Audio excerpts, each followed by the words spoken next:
Thank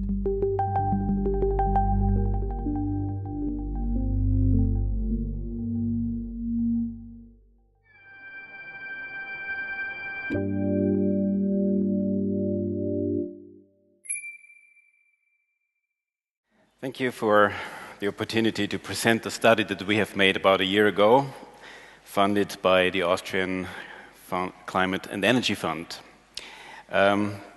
The reason why we were actually thinking of what would happen to households if oil price would go to $200 is, of course, that there has been a lot of signals during the last year that $200 is possible. I always start with this with the last World Energy Outlook of the International Energy Agency about the oil production in the coming years. There would be, of course, a lot of things to be discussed, like 20 million barrels of fields yet to be found, and a lot of other things. But the interesting thing about the International Energy Agency's World Energy Outlooks every year is that they were reduced almost every year. Like 5 years ago, they said 116 million barrels per year by 2030, no problem. And they reduced it by 10% 1 year later, another 10% 2 years later, and they have even reduced it in last year's World Energy Outlook. So consequently, the International Energy Agency also changed their price forecasts. And you can see here the price forecasts from the World Energy Outlooks of the last 10 years. Basically, they said until 2006 or 2007, oil will stay cheap forever, at exactly the price at which it is in the moment that the forecast was made. And their forecasts have changed dramatically since 2007. And for the first time, you've seen the World Energy Outlook 2008, that something like $200 is even possible for the International Energy Agency. Just last week or so, the International Monetary Fund said they think that the oil price is going to double within 10 years, so this would be also $200 per barrel. I'm not discussing here if the oil price is going to $200 or not. There's a lot of risk, there are a lot of uncertainties, we don't know. But what if? This is the question of the study, and we studied what would be the consequences for Austrian households, and by the way, this can be definitely also said to German and French and all other households. What would be the consequences for households if the oil price would go from, well, and now we have the currency problem. Oil is nominated in dollars, but we better think in euros. In the second half of 2009, a barrel of oil was about $70 or 52 euros per barrel. We didn't take the absolute low price in the early half of 2009. We defined the second half of 2009 as the low price period. And we asked, what if the oil price would go up to 150 euro, which would be roughly $200 per barrel. The point is that we have already made 1/3 of this development is already behind us, because oil is now at 80 to 90 euros per barrel. So about 1/3 of this distance is already behind us. Okay, these are the questions, as I said. What will be the prices of all fuels if the oil price would go to 150 euros? And what would be the additional costs for Austrian households at this moment? What we did, we looked back into the history, and we have had hundreds of price correlations for the past 10 years. Like this point, for example, would reflect, I think, a certain Monday in July 2008, and at this very day, the oil price was something like 85 euros per barrel, and at that very day, the price for heating oil, excluding taxes in Austria, was 80 cents. And so we have hundreds of prices from the history, and you can already see by the way this is formed, there is a very good correlation. R square is 93, so we can very precisely predict what will be the price of heating oil if the oil price is going to 150 euros, and it will be somewhere at 120 without taxes. And we can do the same correlation for all other energies like natural gas, of course all fuels for transport and for electricity.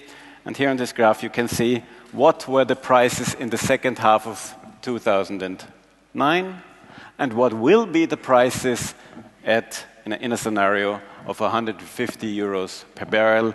And you can roughly see that the mineral oil products will be 90 cents to €1 more expensive per liter than they were in 2009. Natural gas and electricity will follow, not as much because both are grid connected and the grid price doesn't change. So there is a much lower increase in the prices of natural gas and electricity. Okay, so we have much higher energy prices. And what does a higher energy price mean to the costs of Austrian households?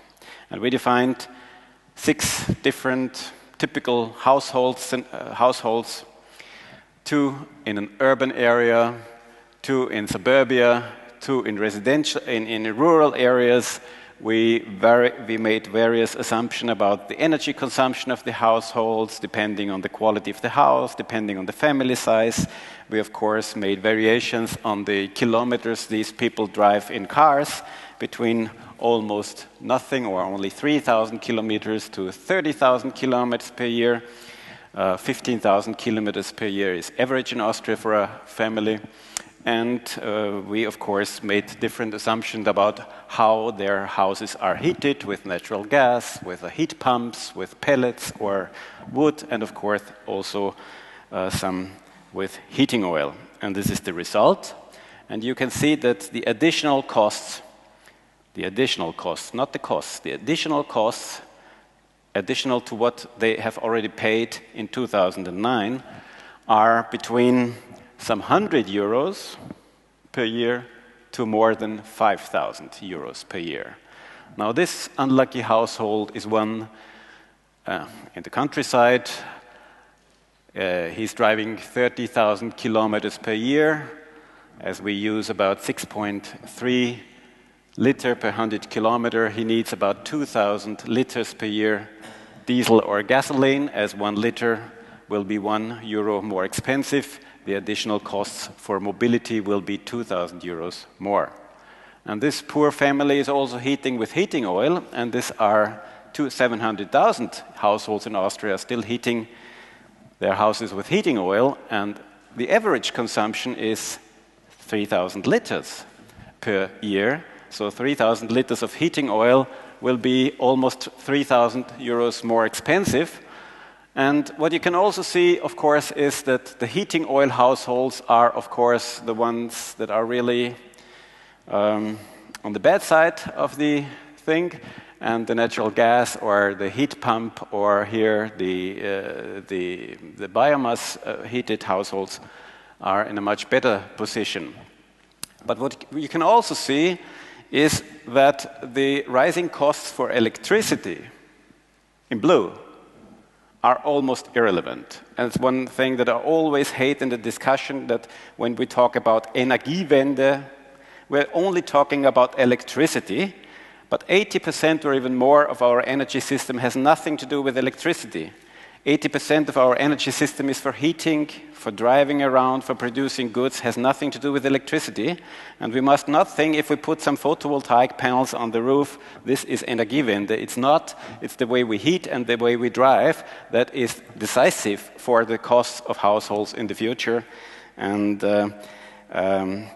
as I said before, the costs have already risen quite a lot since 2009. And because it's obviously really difficult to understand. In Austria, there are mass media that only have one problem, that the price of energy is rising. And there's also a lot of chambers that are only complaining about the price of energy. But the price of energy is not important. And I want to show you the difference between price and costs. Many people have no idea what is price, what is costs. And I thought I'll do it a little bit like Hans Rosling. A household uses 3,000 liters of heating oil per year for heating. 1 liter is 70 cents, 1,000 liters or 10,000 kilowatt hours, 1,000 liters therefore costed 700 euros. And these poor guys are using 3,000 liters, makes 2,100 euros costs. The price is 70 cents. This was 2009. Things are changing. The price of the price of heating oil goes to 140, doubles. Therefore, 1,000 liters of heating oil costs 1,400 euros, 2,800, 4,200 euros. So he pays more, about twice the amount that he has paid in 2009. I think it's a good situation, because now, finally, this person will think, what can I do? He might invest into insulation and reduce the energy demand. The costs are still the same. The price is still the same. 1 liter of heating oil is €1.40. The costs are the same as before, although the price has doubled. Now, of course, this is not really what makes me happy. I mean, this is good if he insulates the house, very good. Actually, it's the first priority. This is why I showed it.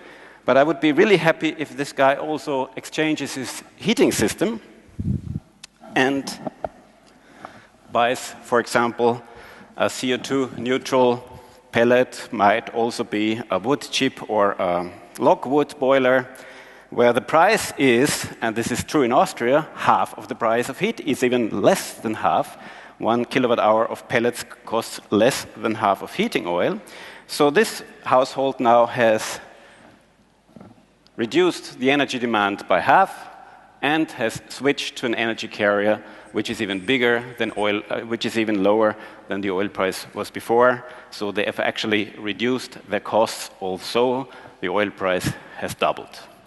And by this, I would really hope that some politicians, some people from chambers, some people in the media would understand that higher oil price is a chance for lower energy costs. Thank you.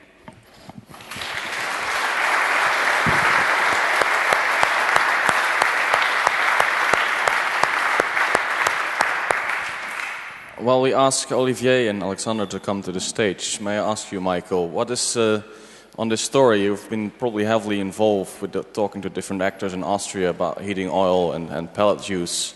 And what are the developments there? Do you think this message is being taken over? No, of the study? Or is there going to be more studies and no? Well, there are many studies, but I think that the mainstream people still think it's only the speculators from Wall Street and so that are crazy, and oil price will go back to normal. So I think all these people that are blaming the speculists are really putting fog into the air, and so I think they are in a way stopping people from doing this action. Yeah. We have seen it after 2008. For example, the turnover or the selling of solar thermal installations, biomass boilers, heat pumps decreased again because people thought, oh, it's cheap again, we don't have to do anything. Oh, this was a one-time period of a couple of months with high oil prices. High oil prices will never come. It was only the speculators during early 2008, and now speculators are gone and we don't have a problem anymore, so we can buy even bigger cars. The sales of SUVs was never bigger than last year, or the numbers were never bigger. So I think we need higher oil price. We really need higher oil prices. Possibly they should never go away or even go up. And this is the only way I think that people will turn towards insulation, smaller cars, more closer to maybe where they work, and maybe they would also go into renewables, but this is not even the first priority. Okay. Thank you.